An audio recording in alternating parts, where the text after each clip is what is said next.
Escutativa de hoje vai ser um arraso, porque vamos falar sobre criança interior. E vocês já conhecem a rede integrativa, né? Porque esses assuntos de autoconhecimento são tudo aqui da gente. E hoje nosso convidado, ele vai falar sobre criança interior porque existe aí um assunto principal, né? Um conhecimento que ele tem sobre isso. Ele é artista, ele é designer, ator, terapeuta e tem um conhecimento muito grande aí, uma vivência muito grande com esse assunto. Vamos ver se eu chamo ele aqui. É o Rony. Tarde. Boa tarde, é um prazer ter você aqui no Escutativa de hoje, nosso parceiro recente aí da Rede Integrativa também. Meu querido, muito bom esse assunto que a gente vai falar hoje, mas antes da gente começar arrasando com esse assunto, eu queria que você se apresentasse para as pessoas, falasse o que você tem feito por esses 30 anos que você tem hoje? 36. 36 aí, ó. Fala aí pro pessoal. Ai, caramba, sempre se apresentar é uma coisa, né? Porque ao passo que a gente começa a falar da gente, vai vindo aquele nosso reflexo, né? E é difícil também, né? A gente encarar aí todos esses movimentos, todas essas evoluções, né? Bom, resumidamente, Rony Diniz, meu nome é artístico, meu nome de nascença é Rony Von, igual o cantor da Jovem Guarda, para quem conheceu, né? E aí a minha formação inicial é comunicação. Sou formado em publicidade e propaganda, né? Esse foi, assim, bacharel, né? Mas antes me formei também como design gráfico, sempre tive aí essa veia artística muito forte, né? Principalmente para o desenho, depois para o marketing. E aí depois me formei como ator também, técnico em arte dramática pelo Senac, Santana, aí em São Paulo, saudades, inclusive. E tive uma carreira artística muito intensa em São Paulo, porque agora eu estou no Rio, né? Então eu vou falar sempre no passado. Tem 1 ano e meio que eu estou morando aqui em Arraial do Cabo, no Rio de Janeiro. E aí teve esse ápice aí da minha carreira artística, vamos chamar assim, em São Paulo, que eu comecei como amador apenas, né? Ali desbravando um pouco da linguagem, conhecendo, me aventurando. A gente vai falar da criança interior, e a criança interior está muito ligada com o artista em nós. É a mesma coisa, né? A criança e o artista é a mesma coisa. E aí, nesse período, depois eu decidi realmente me profissionalizar na profissão de ator, e foi um período muito intenso também, esse período de formação como ator, muito corrido, porque um curso técnico é mais curto, né? Foram 2 anos de formação, mas com muito, muito, muito conteúdo. Então, assim, o fato de ser um curso técnico não diminui, sabe? Porque a gente tinha que lidar com muito conteúdo, né? A gente tinha que passar final de semana estudando, fazendo um seminário, ensaiando sketches para apresentar junto com o trabalho, porque na formação de ator não basta você apenas fazer o seminário, você tem que fazer a cena junto, criar a personagem para fazer, né? Então foram ali 2 anos muito intensos que eu também já estava começando a entender muito desse meu interesse pelo autoconhecimento, né? Que só um tempo depois que eu fui entender que tudo que eu buscava, assim, a essência daquilo que eu buscava no teatro e na arte, era o autoconhecimento, e ainda é, porque ainda sou artista, né? Ainda sou ator, mas ali já começou ali a se mostrar esse meu interesse aí pela criança interior, enquanto objeto de pesquisa ali para o ator, né, para o fazer teatral, para a pesquisa ali da nossa criatividade, a pesquisa dos traumas que a gente tem, né, dos nossos sentimentos. Então eu já tinha ali um rascunho do meu interesse em torno da criança interior. E aí, de lá, né, saindo um pouco ali desse, desse contexto, que é um contexto que a gente poderia falar só nele, né, esse contexto da vida teatral em São Paulo, esse contexto dessa formação artística é muito amplo. É um abismo, na verdade, porque não tem fim. Tinha um diretor meu que falava assim que você está sempre de frente com o abismo. Quando você é ator, você está sempre de frente com o abismo. Que é como se você estivesse começando do zero. Por mais que você estude, por mais que você faça muitas oficinas, esteja sempre em formação, não adianta, você precisa se zerar, né? E isso é uma coisa da criança também. A criança, ela tem esse frescor, né? A criança, ela é livre dos condicionamentos, então ela está sempre aberta para a vida, está sempre conectada com a vida também. Mas ali, né, nessa transição, como eu sempre fiz terapia com psicólogo, né? Sempre não, porque eu tive ali os intervalos sem fazer. Mas, tipo, saindo da adolescência, eu fiz terapia, 4 anos de terapia, um período bem longo, né? Aí depois, passou muito tempo, eu já tinha ali, já colecionava umas 4 formações e tinha esse interesse por psicologia. Eu falava, meu Deus, eu não posso agora ir fazer uma outra formação, agora em psicologia, ficar mais tantos anos estudando, mas eu sempre tive esse interesse, mas uma busca assim de ficar um pouco numa coisa só. E isso é muito difícil para mim, porque faz parte da minha personalidade, muito curioso, muito aprendiz, gosto de aprender, né? E me encanto com as coisas, então eu quero mergulhar nisso novo que a vida está me mostrando. Então, eu não entrei ali na psicologia, mas não teve jeito, porque o universo do autoconhecimento foi me chamando, né? No começo, assim, eu fui como curioso, como a maioria das pessoas, e buscando respostas também. E aí eu fui adentrando nesse universo das terapias integrativas, né? Eu comecei a fazer primeiro da meditação, da yoga, e a yoga já existia ali no contexto de treinamento do ator na minha vida, embora que eu tinha um certo preconceito, né? Achava que tinha um certo ranço, na verdade, porque eu associava muito a religião à yoga nessa época, né? Associava muito, esse povo good vibes, né? Então eu tinha um certo ranço, assim, né? Mas muitas oficinas que eu fazia de teatro, um grupo que vinha de fora lá, que 30 anos trabalhando com o corpo, com artes do corpo, trazia uma prática de yoga, uma prática de relaxamento, né? E quando eu fazia, eu adorava. A minha mente entrava num outro estado, né? Numa paz interior, e eu falava, caramba, eu quero isso para mim, né? Eu quero ter autonomia. Enquanto ator, enquanto artista, eu acredito que isso é muito uma marca minha, sabe? A coisa da autonomia, de me aventurar, ir lá e fazer alguma coisa, né? Tanto que você conhece, eu me identifiquei tanto com a Marina Abramovic por causa disso, né? Dessa coragem dela de ir lá fazer coisas que vai chocar todo mundo, não para chocar, né? Mas porque é um chamado dela, né? Da pesquisa dela, ela ia lá e fazia, e ponto final, tendo público ou não tendo público, ela ia lá e fazia, né? Muitas das performances nem era para ter público, era um estudo ali, né? Então, isso tudo foi já me chamando para a criança interior, para olhar para os meus próprios traumas, né? Para começar a entender essa programação que acontece lá na infância, programação do nosso subconsciente para ficar repetindo esses traumas ao longo da vida, né? E é uma coisa que muitas das pessoas vão repetir e nem sabem, né? Então, com tudo isso, no começo eu queria fazer uma peça de teatro sobre a criança interior. Ou uma performance, não, uma performance eu até fiz, né?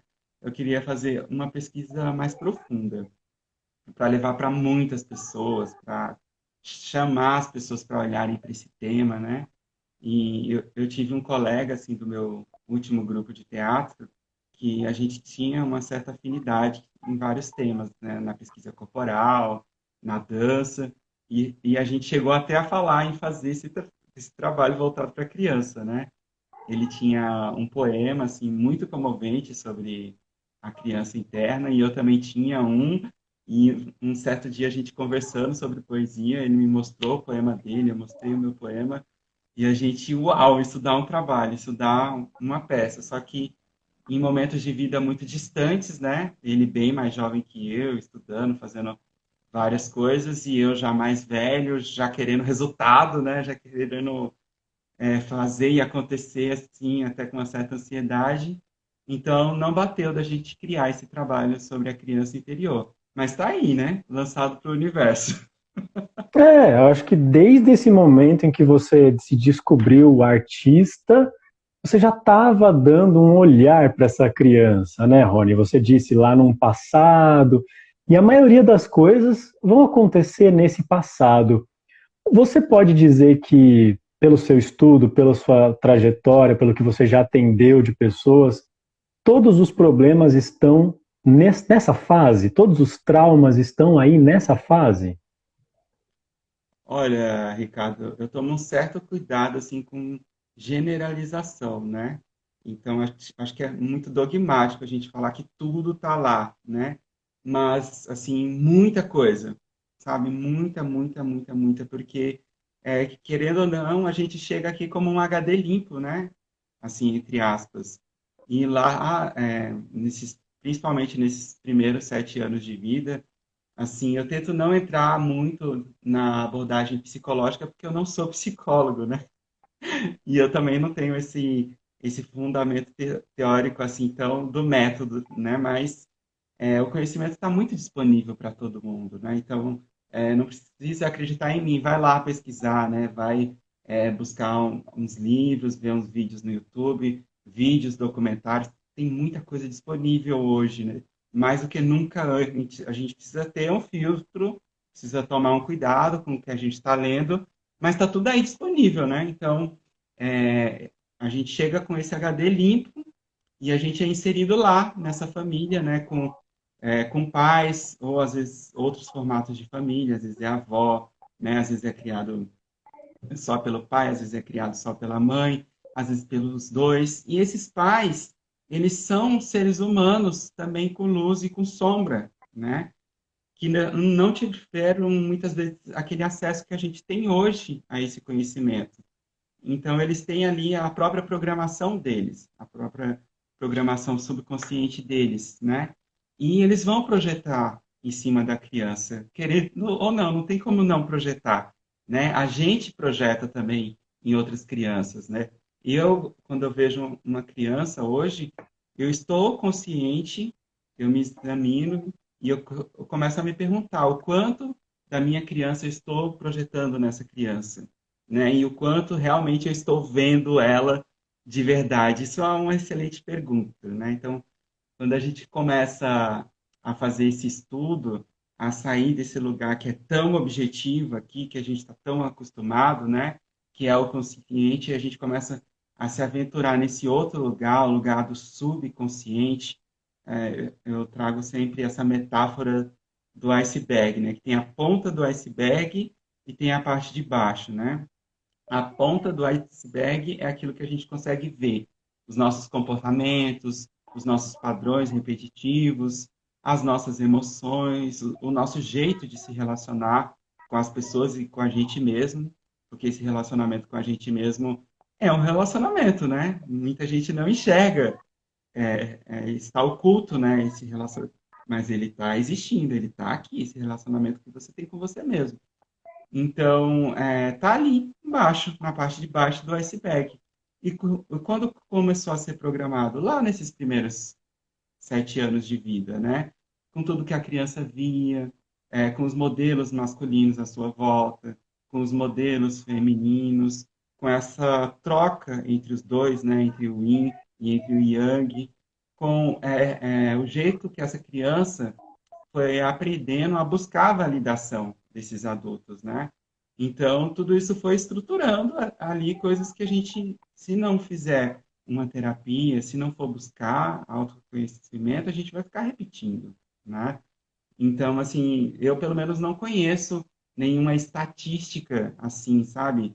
Cientificamente comprovada de que todos os nossos problemas sejam origem ali na infância, né? Eu conheço alguns dados, né, de algumas pesquisadoras aí, que agora eu não me lembro o nome, alguns inclusive eu estava vendo um pouco antes aqui, mas existem alguns estudos referente aos traumas que a gente traz da infância, que eles programam ali o nosso sistema nervoso e que vai ficar repetindo, né? A gente fica com os nossos gatilhos acionados, né? Então a gente já tem uma predisposição para reagir sempre daquela forma quando acontece uma situação de abandono, que a gente às vezes nem foi um abandono, mas a gente interpreta como um abandono, né? Então a gente está com o nosso sistema nervoso programado para reagir daquela forma, né? Então, é claro que tudo isso depois eu fui assim aprofundando muito aos poucos, né, ao longo dos anos, sem saber o que que eu queria fazer com isso, por uma necessidade minha inicialmente, por uma curiosidade minha, né? E aí quando eu assumi o lado terapeuta holístico, né? Então eu comecei a ver outras possibilidades de comunicar, de compartilhar isso que eu tinha, né? Sem ser só pela arte, né? Sem ser só por esse formato de estar em cena ou no palco ou na rua, né? Então eu comecei. Eu tenho também muitas críticas sobre tudo, né? Sobre o teatro, sobre a convenção teatral, sobre o jeito que as pessoas recebem o material artístico, né? Então, assim, eu acredito que o público ele precisa ser preparado para receber uma obra, né? Eu acredito muito nisso. Mas, ao mesmo tempo, isso não pode ser uma regra, né? Porque tem obras de arte que precisam pegar o público de surpresa mesmo, né? Mas eu entendo que quando a gente leva, assim, um trabalho para uma pesquisa profunda, eu só chegar aqui e despejar em cima da pessoa esse conhecimento é muito perigoso de haverem deturpações, né? Mesmo no palco, sabe? Mesmo no roteiro que foi cuidadosamente construído com uma equipe, né? Um texto renomado, há muitos riscos de o público só acionar gatilhos, ficar só acionando gatilhos e não ter uma expansão de consciência em cima daquele conteúdo que está sendo trazido, né? Isso já aconteceu comigo enquanto público, eu te contei até, né? Então, assim, é muito complexo, né? Então eu comecei, foi difícil essa transição, não foi fácil, né? Eu acho que, inclusive, que eu ainda estou nessa transição, apesar de já estar atuando aí como terapeuta holístico há quase 3 anos, né? Mas eu ainda me considero nessa transição, porque cada vez tem uma camada a mais que você vai descobrindo, uma responsabilidade a mais, na verdade, porque você está tocando em um campo ali da pessoa, do ser humano, muito sensível, muito sagrado, né? Muito delicado. Então, assim, é bem desafiador mesmo, né? Mas eu acredito que dentro do contexto terapêutico, a gente consegue ter tanto êxtase e tanto resultado quanto no palco, sabe? Tanta satisfação, assim, no trabalho que se faz, tanto resultado de impactar no caso não o público, o cliente agora, né? O barra paciente, né? De impactar e de conseguir mudanças, quanto o público que vai, às vezes tem um público cheio ali de gente, mas você não sabe o que que foi recebido, como foi recebido. Às vezes eu brinco assim, eu falo que a obra de arte, né? A peça, a performance, ela é como se fosse um filho também. A gente gera esse filho, nutre ele, né? É muito desafiador também, como pai, como mãe desse filho. E depois a gente tem que soltar ele para o mundo. E a gente não sabe se vão acolher esse filho, se vão maltratar ele, né? É, a gente não sabe o que, que vai acontecer. O artista, eu vejo, eu pelo menos vejo desse jeito, né? Um voto muito ali de confiança, de entregar esse filho para o mundo e soltar e ver o que acontece a partir dali, né? Tanto que o meu último trabalho, que foi voltado para minha mãe, que eu te contei, esse estudo ainda do feminino, do sagrado feminino, da masculinidade tóxica também, né? E da criança interior também. Mas tinha uma cena que eu falava exatamente isso, né? Que eu não sei se esse trabalho ele é o filho ou se ele é a mãe, porque ele também está me ensinando, ele também está me educando de uma certa maneira, né? Está me nutrindo. Então, existe essa dualidade sempre, né? Muito sutil essa troca. É preciso ter a consciência, né? Do que é cada coisa, mas ao mesmo tempo é muito dinâmico, né? Falar da obra enquanto sendo filho e enquanto sendo também pai e mãe do artista. Sim, você comentou uma coisa muito legal, né? Às vezes a família, ela não é tradicional ali, o pai, a mãe. Às vezes a criança, ela está sendo cuidada pela avó, como a gente vê muito aí. Você sente que tem alguma interferência na criação? Tem alguma falta? Como que você vê isso? Olha, Ricardo, do trabalho que eu faço com a criança interior, eu busco assim não fazer diagnósticos, né? Porque eu não tenho essa habilitação. Então é muito perigoso diagnosticar, falar assim, ah, foi criado pela avó, vai ter tal e tal problema. Não posso ter essa essa arrogância até, né, de falar desse jeito. O que eu convido é o público a ser o seu próprio auto-investigador, sabe? Né? Eu dou ali um conteúdo, né, e ferramentas para que a pessoa se auto-investigue, para que ela, aos poucos, obviamente, vá andando com as próprias pernas e vá ali criando esse relacionamento com a própria criança dela. Então, a criança vai contar, né? A sua própria criança interior vai te contar o que, que fez falta. Se foi ser criado pela vovó, que trouxe algum trauma, a falta da mãe, a falta do pai, ou não, se você se sentiu completamente suprido por essa avó, né? Então, e a outra questão que você tem. Então, toda criança vai ter questões, né? Porque a criança é um ser vivo, né?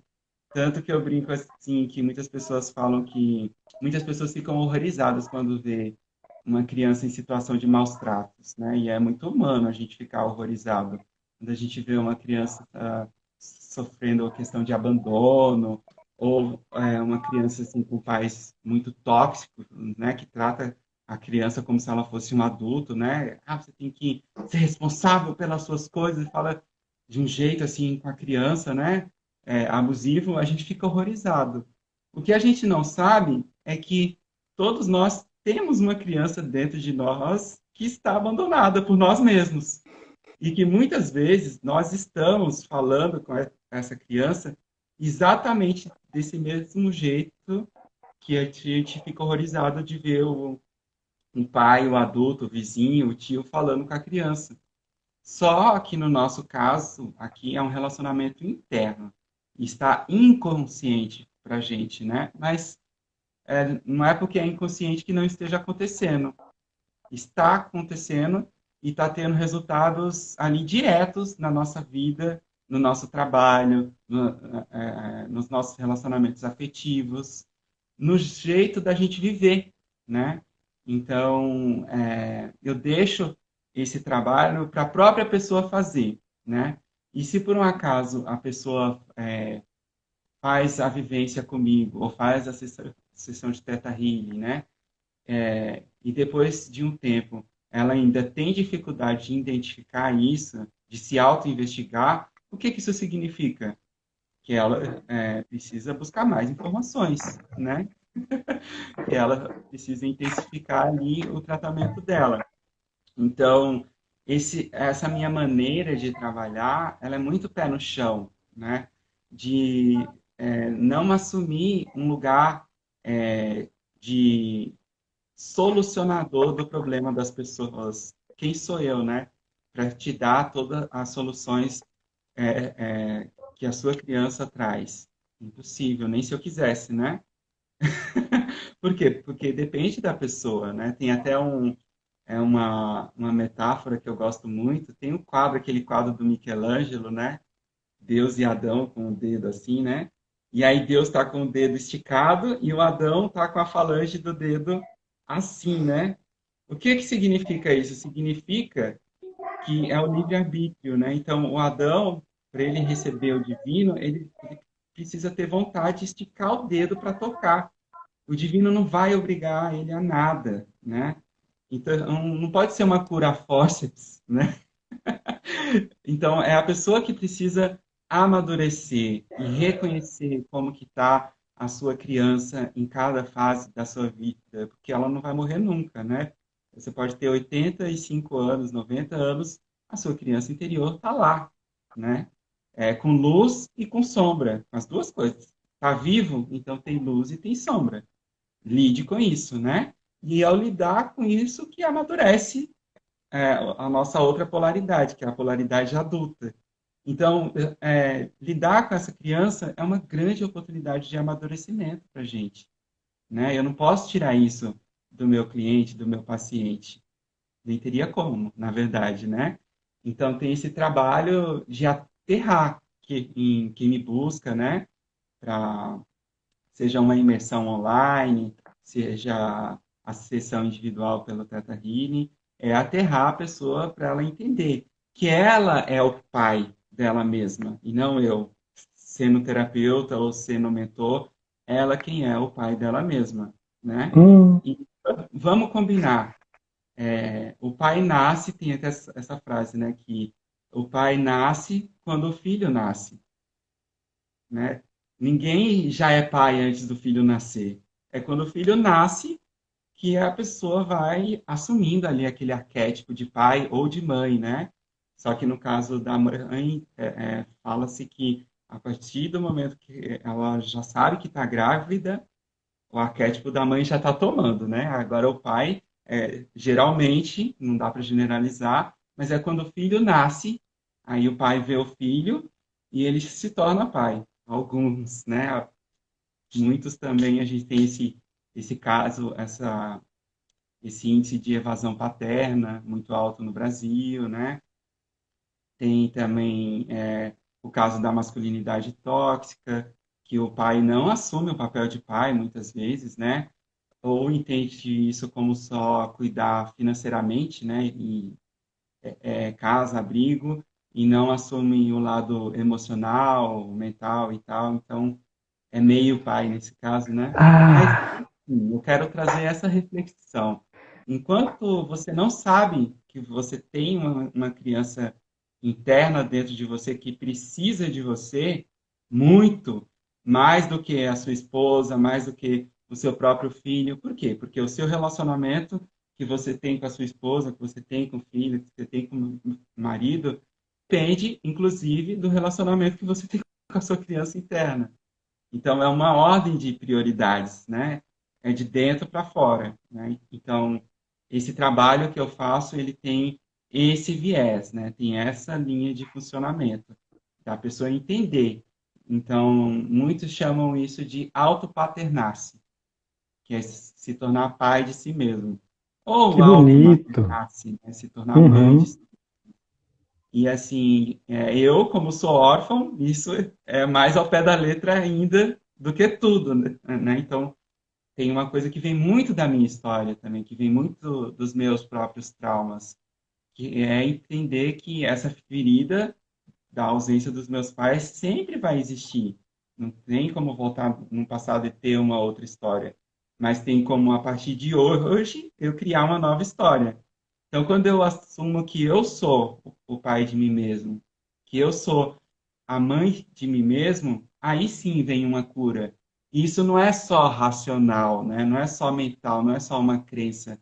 Precisa ser vivido emocionalmente, precisa ser sentido com o corpo inteiro, né? E o corpo inteiro não é só carnal, né? Mas é o corpo emocional, o corpo mental, o corpo espiritual, para quem vai até essa esfera espiritual, né?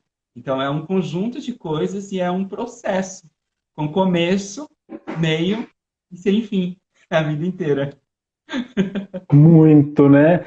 E tem a questão também do síndrome de Peter Pan. Você já viu falar disso, né? Que é quando a criança não quer crescer.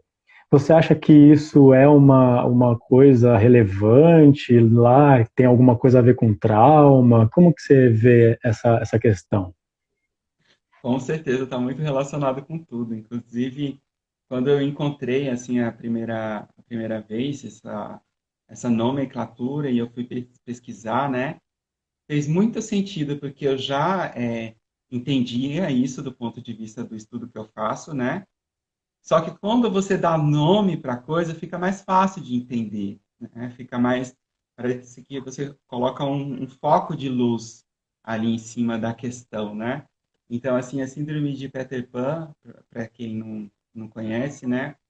Bem resumidamente falando, né? É assim, é mais aplicado aos homens, mas pode ser às mulheres também. Então tem o Peter Pan, que é o personagem lá, né? Tem o filme da Disney, a minha gatinha chorando aqui. O que que acontece? O Peter Pan é um menino que fica eternamente criança, ele não cresce, né? E aí também ele vive na terra do nunca, né? Mais um indício. Então, se a gente for trazer como metáfora, a gente já consegue entender o que que é essa síndrome, né? Existe isso muito fortemente, a gente consegue ver isso nos homens, esse tipo, esse perfil de masculino que não consegue assumir responsabilidade, né? Que está sempre na terra do nunca, que foge do relacionamento, né? Que foge dos trabalhos, que não sabe lidar com frustração. Então ele fica sempre vivendo nessa terra de Nárnia, né? Então ele não consegue assumir. Então está sim relacionado com traumas que viveu na infância, com deturpações ali na época dessa primeira infância, principalmente, né? Em relação à mãe, né? Que às vezes a mãe super protegeu, né? Às vezes em relação ao pai também. Então, não dá para eu diagnosticar. Eu tomo muito cuidado, porque às vezes eu falo uma coisa e automaticamente a gente ouvindo já começa a fazer o checklist lá dentro, né? Não, eu tive isso, então eu não tenho a síndrome de Peter Pan. Não, você pode sim ter tido ali uma mãe que não te super protegeu e ter desenvolvido a síndrome de Peter Pan também, né? Então, quando a gente está aqui nesse campo emocional, psicológico, né? Existem muitas variantes, muitas variantes, né?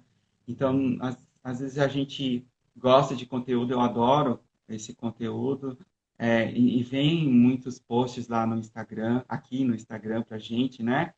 E a gente lê o post, um post que cabe só 220 caracteres, né? Então, muitas vezes isso induz a gente a erro, né?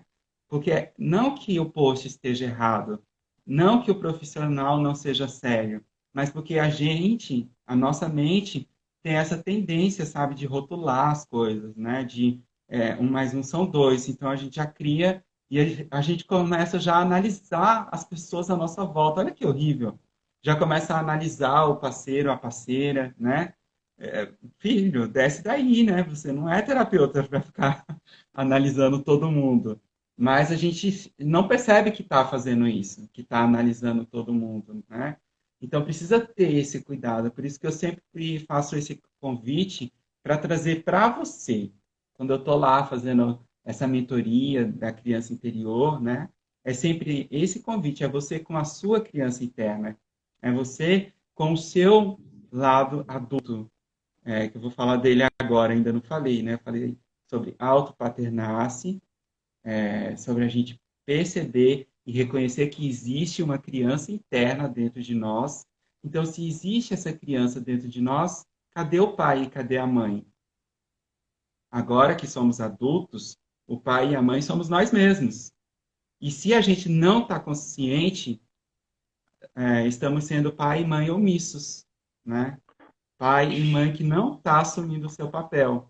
Então, é por isso que lá atrás eu falei aquilo, a gente fica horrorizado vendo lá a criança abandonada no vizinho, no filme, na televisão, e muitas vezes a gente está projetando a nossa própria dor, porque é a gente quem se auto-abandona até hoje, né? E fica tentando curar isso no outro, fica tentando curar isso através do relacionamento, né?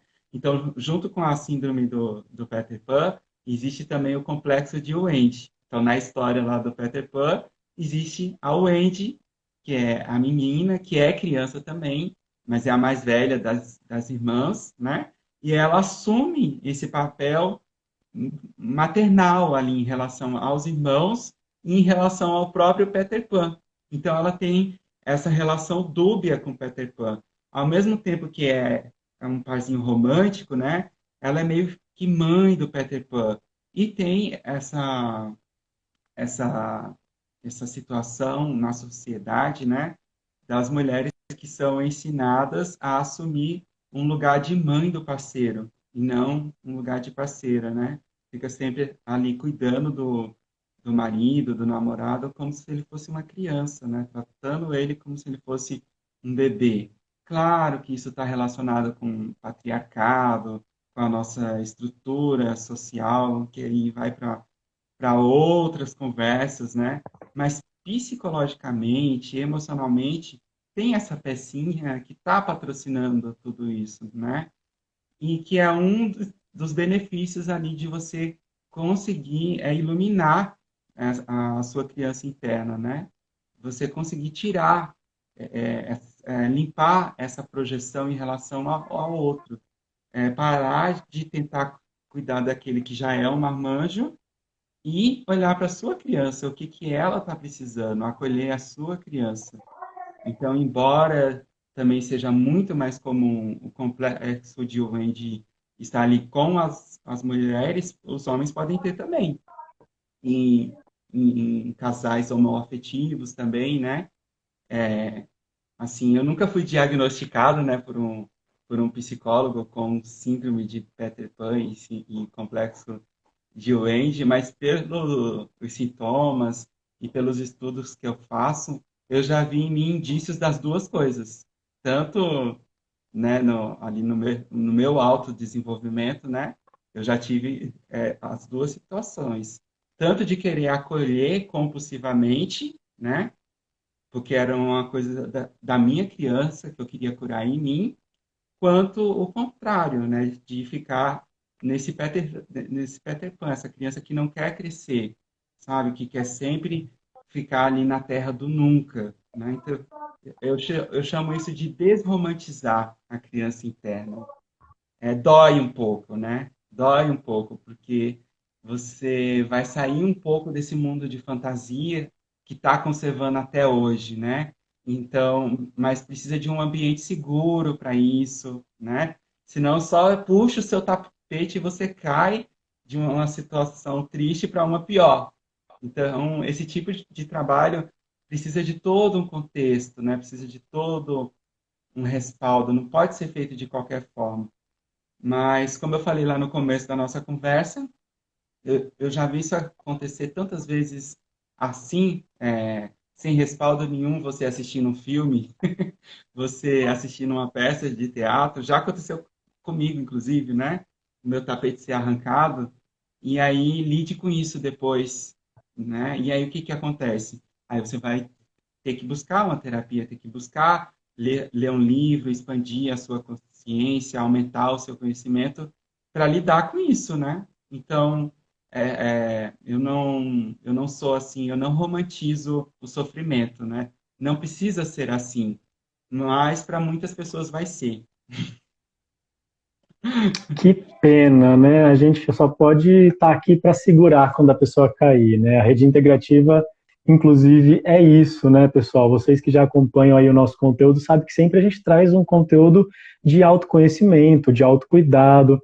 E eu também preciso acolher essa minha criança interior, como acho que todo mundo precisa, porque a gente é educado a crescer logo, a ter responsabilidades, né, meu querido? E quando a gente vai vendo, vamos tapando a boca daquele choro daquela criança. Não, você não pode chorar, você não pode mostrar a fragilidade. Isso vai traumatizando, isso vai deixando a gente cada vez mais distante de acolher esses momentos, né, que são importantíssimos para a nossa evolução e relacionamentos também. Você falou aí também da questão da quando a mulher acaba virando a mãe, né, a esposa vira a mãe do marido ali. Isso também é muito comum, a gente vê, eu vejo, né, muitas vezes, até mesmo em relacionamento, a gente também procura alguém ali para cuidar da gente. Quando você fala assim, eu vou me relacionar com alguém, eu quero alguém para cuidar de mim, que preste atenção nas minhas necessidades. que a gente faça uma troca, vai criando aquele modelinho que os nossos pais, às vezes, né, trouxeram para a gente, que nem sempre é o saudável, mas a gente acaba repetindo.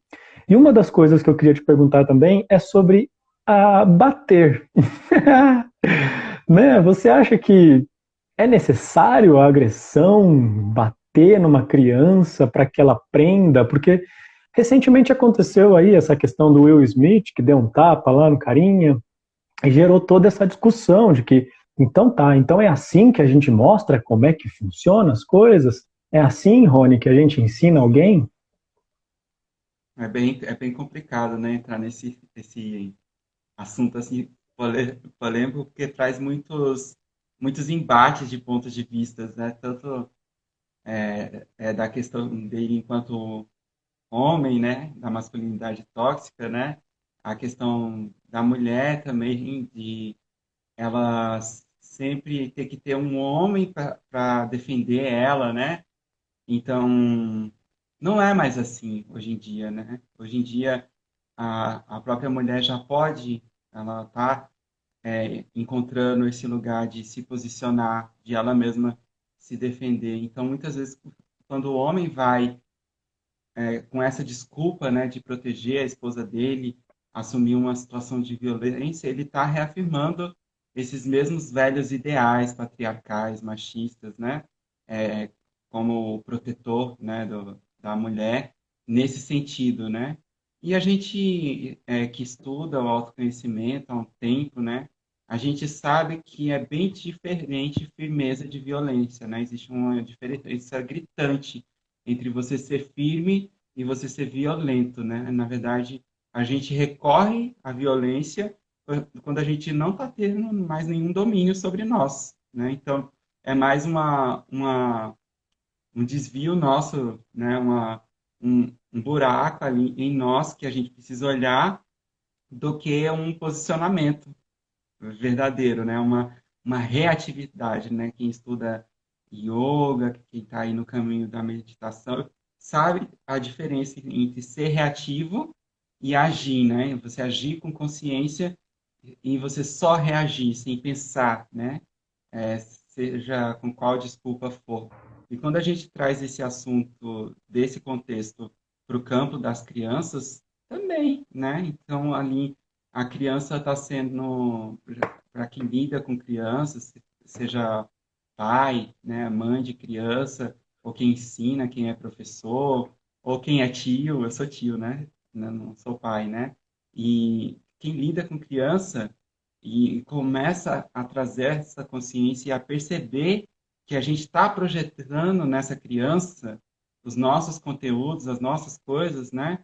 É sutil isso, não é uma coisa assim óbvia. Se fosse óbvio, todo mundo fazia. Mas quando você começa a perceber, você vê que é tudo sobre você, não é sobre a criança, né? Porque muitas vezes a criança dá um chilique, por exemplo, faz uma birra, e aí você conversa com ela firmemente e ela entende, né? Então, se isso aconteceu uma vez, mostra que ela é capaz, sim, de entender sem o recurso da violência, né? E teve um questionamento que eu vi uma vez, num desses posts polêmicos, né, sobre a palmada, sobre bater em criança, e uma pessoa respondeu assim: quando você é o chefe de uma equipe e um funcionário não obedece, faz alguma coisa errada, você vai bater no funcionário? Não. O que que você faz? Você conversa, né? Às vezes você demite. Então, é preciso a gente expandir a nossa consciência de entender que lá na infância está sendo instalado na criança como ela vai lidar com hierarquias, qualquer hierarquia, religiosa, no trabalho, né? E tem uma frase do Paulo Freire, se eu não me engano, que fala assim que quando a educação não é libertadora, o sonho do oprimido é se tornar o opressor, né? Muito. E essa frase assim, ela é, nossa, preciosa demais, né? Porque ela traz luz a esse câncer na sociedade, nessa essa polarização. Ah, você foi vítima, então agora que você tem o poder, você vai vomitar todo aquilo que você não tratou em você, você vai vomitar, seja o seu bicho de estimação, que está abaixo na sua hierarquia, seja no seu filho, seja no seu funcionário, né?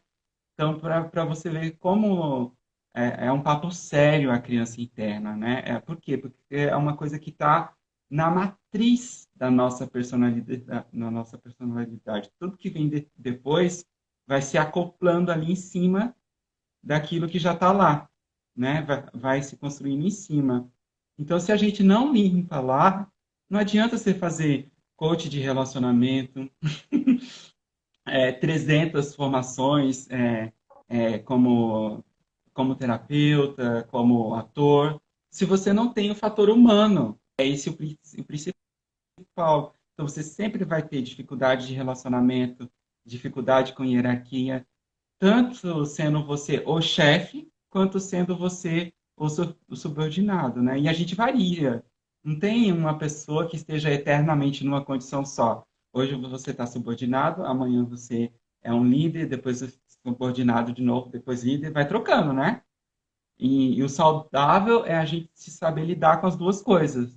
Saber ser líder sem o poder subir a cabeça e você abusar, né, do seu poder e se tornar um opressor, né? Mas também é importante a gente saber que, salvo determinadas exceções, psicopatas e afins, a maioria das pessoas não acorda de manhã falando assim: hoje eu vou oprimir todo mundo para eu me sentir bem. Ninguém acorda falando isso, né? Ah, hoje eu vou maltratar minha esposa, hoje eu vou maltratar meu filho. Ninguém acorda falando isso. Isso acontece de uma forma inconsciente, porque é o lado de baixo do iceberg, né? Que está oculto ali na nossa personalidade. E a gente está nesse condicionamento de só olhar para aquilo que está evidente, só olhar para a ponta do iceberg, e a gente fica se esforçando ali, sabe? Buscando várias coisas e andando em círculo, porque não está lá, não está nesse comportamento aqui que está sendo visto, está embaixo, né? Precisa olhar o que está gerando aquilo. Onde começou esse sentimento de inferioridade que me torna tão reativo, tão violento? Onde começou? Com quem eu aprendi? Né? Eu preciso olhar lá, a origem, a raiz.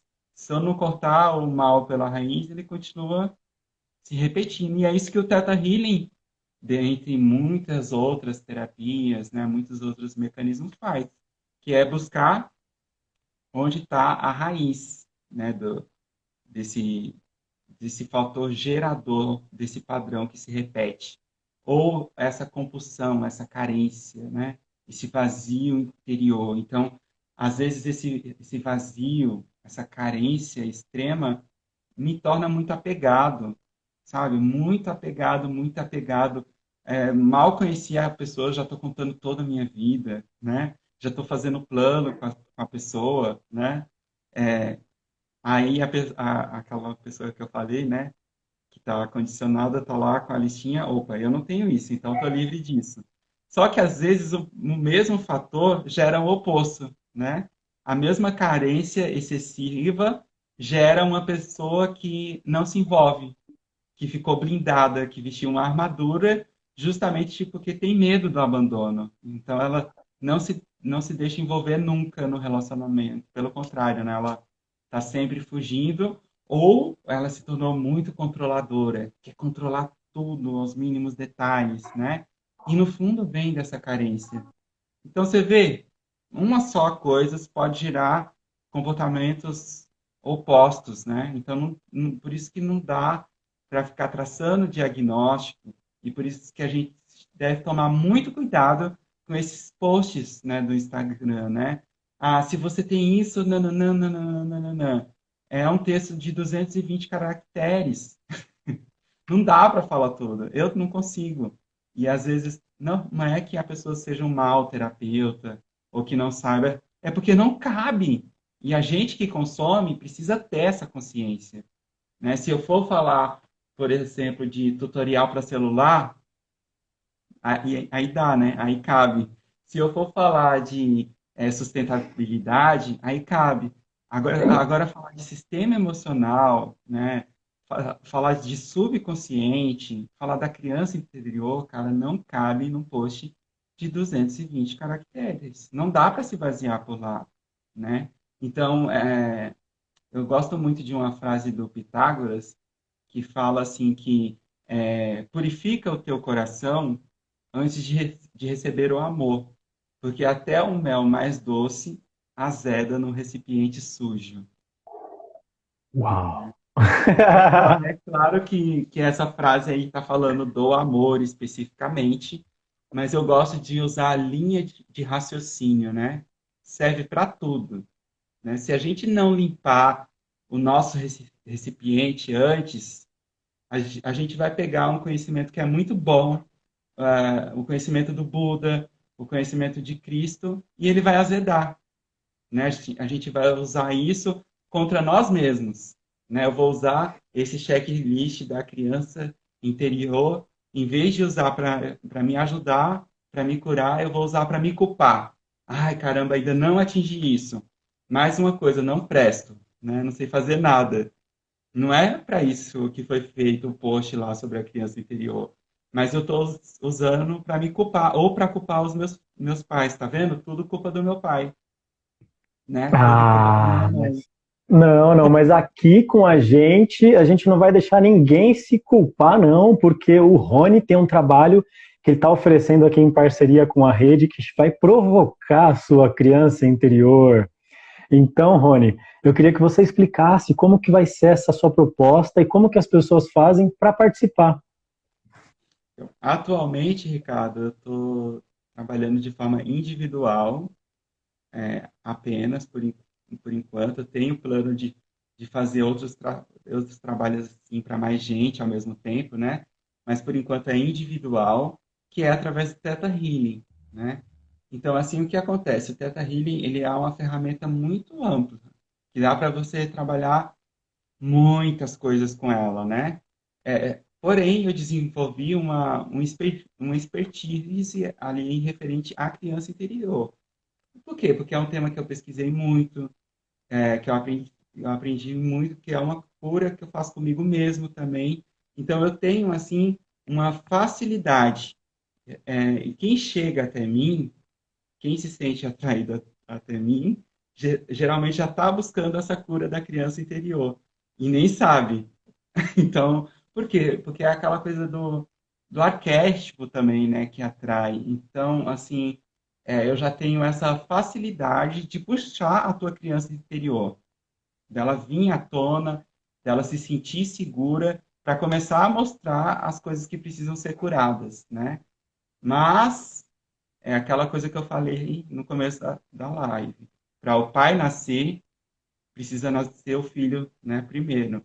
Então, não dá certo esse trabalho sem as duas pontas, né? Então, através do Theta Healing, eu vou começar a trazer ali substratos para você trazer a consciência, trazer a liberação desses traumas, né? Trazer muitas vezes ali o perdão aos seus pais, o perdão à mãe, o perdão ao pai, ou a desromantização do pai, a desromantização da mãe, porque muitas vezes o que atrapalha não é nem um trauma que você tem ali do teu pai que te deixou. Eu gosto muito do Osho, né? O Osho, ele tem um livro só sobre crianças, se chama O Livro das Crianças. E eu usei muitos trechos ali do livro do Osho, no último trabalho que eu fiz, que foi a imersão online da criança interior. Sete dias reconectando a sua criança interna, né? E tem uma coisa que o Osho traz, outros também trazem, né? Outros terapeutas, outros mestres, mas o Osho ele traz de uma forma muito assertiva, que é essa necessidade que todos nós temos de cortar o cordão umbilical. Se a gente não corta o cordão umbilical com pai e mãe, a gente não consegue assumir o adulto. E aí a criança fica abandonada também, né? A gente fica congelado naquele estado de criança, sabe? Você pode ser um adulto, você pode ser um idoso, mas você ainda está com as mesmas falas dos teus pais ali na cabeça. Faz isso direito, moleque, né? Ou aquele pai que mimou, ou aquela mãe que mimou demais, sabe? Que tudo passava a mão, aí também você não se esforça para conseguir as coisas, sabe? Então, assim, é preciso cortar esse cordão umbilical. Só que muitas pessoas confundem essa necessidade de cortar esse cordão umbilical com o mandamento bíblico, honrar pai e mãe. Então, existe, assim, uma romantização dos pais, né? Tornar o pai e a mãe como se fosse Deus. Não são. São humanos de carne e osso, com traumas, erraram, acertaram, né? Deram aquilo que eles podiam dar, né? Mesmo o pai que foi embora, por exemplo, né? O pai que não assumiu, mas se não fosse ele, você não estaria vivo, né? E isso não é para eximir a responsabilidade dele, mas assim, psicologicamente falando, se você fica olhando para trás o que faltou, né, o pai que foi embora, a mãe que bateu, né, os abusos que aconteceram, você não vai para frente. Então você fica eternamente ali na dor daquela criança. E aí você não assume o adulto, o lado adulto, que o principal objetivo da, de qualquer terapia com a criança interior não é endeusar a criança interior e falar, agora eu sou a criança interior e viver no mundo de Nárnia. Não é isso, né? É você assumir responsabilidade sobre a sua criança interior. E aí, quando você assume a responsabilidade sobre ela, e você só consegue fazer isso se tiver um pai aqui, um adulto aqui, né? Aí você vai conseguir trazer a magia da criança também. A liberdade da criança, a criatividade da criança, a ingenuidade dela, mas com responsabilidade. Você consegue usar todo o lado luz da criança e dosar, que nem um cozinheiro, né? O cozinheiro tá ali cozinhando, ele vai colocar o sal e experimentar, tá bom? Não, não tá. Mais sal, menos sal. Ixi, salgou demais. Coloca uma batata para tirar um pouco o sal do feijão, né? Ele precisa se responsabilizar. Não é porque, assim, eu amo a minha criança que eu vou carregar o meu feijão de criança interior, sabe? Vai salgar o meu feijão. Sim. Então, uma coisa que acontece muito é a pessoa estar com a criança dirigindo o carro dela. Isso é uma metáfora, né? Então, isso é muito perigoso. Imagina você essa cena, uma criança dirigindo um carro. É perigo para ela mesma e é perigo para quem está à volta dela. Acidentes, Nossa. traumas, né? E sem brincadeira, muitos adultos, até idosos, é uma criança que está ali dirigindo o carro. Mas não é que a pessoa escolheu, eu vou deixar a criança dirigindo o carro. É inconsciente. Foi acontecendo por causa dos traumas, por causa da infância que ela teve, das coisas que ela foi vivendo ao longo da vida. Ela criou esse mindset, né? Essa mentalidade de adulto omisso. Então, um adulto está lá, mas ele é omisso. Ele larga a criança achando que isso é amor, né? Larga a criança e aí a criança se frustra e vai se ferindo cada vez mais, vai repetindo essas experiências de trauma, uma depois da outra, e vai ferindo os outros também, né? Ela tem a doença, é que nem um vírus, né? Ela tem ali a criança ferida e ela vai criando outras cópias de outras crianças feridas. Os filhos, os próprios filhos, ela vai criando nos filhos dela crianças feridas, né? Nos funcionários, vai também intensificando essa criança ferida e o mundo está cheio de crianças feridas, umas tentando se relacionar com as outras e se machucando cada vez mais. E é Meu bizarro. Deus, é uma bomba atômica, né? Porque a energia que tem uma criança, a gente sabe que é muita energia, né? E ver esses senhores que às vezes estão meio infantis, né, ali com a sua criança precisando sair, ou então ser vistos, precisando de atenção. E a gente costuma fazer desde pequeno, né? A gente ignora a criança quando é pequena, ignora quando é adulto e ignora depois quando é velho. Gente, está na hora da gente mudar essa realidade aí, né? De acolhimento, de amor. A gente só pode dar o que a gente tem. Então, se vocês têm amor para dar, vamos dar para todo mundo que estiver precisando, acolher principalmente a sua criança interior. Então, se você quiser participar dessa dinâmica que o Rony está oferecendo aí em parceria com a gente, entre em contato com a gente ou então com ele mesmo, fala, quero usar e já fala assim, ó, quero usar o voucher da rede integrativa, que aí ele já vai saber o que que é e vocês podem então já entrar no grupo para vocês receberem esse conteúdo. Tá certo? Então é isso, gente. Gratidão, Rony. Mais uma vez, a gente dava para ficar aqui falando mais de 1 hora sobre tudo isso. E com certeza, num próximo encontro, vamos falar novamente, porque tem bastante coisa ainda para a gente explorar, né, Rony? Nossa, muita coisa. Criança interior, porque você pode trazer ali subtemas dentro desse assunto, né? Por exemplo, a criança interior e os relacionamentos, né? A criança interior e o lado profissional, né?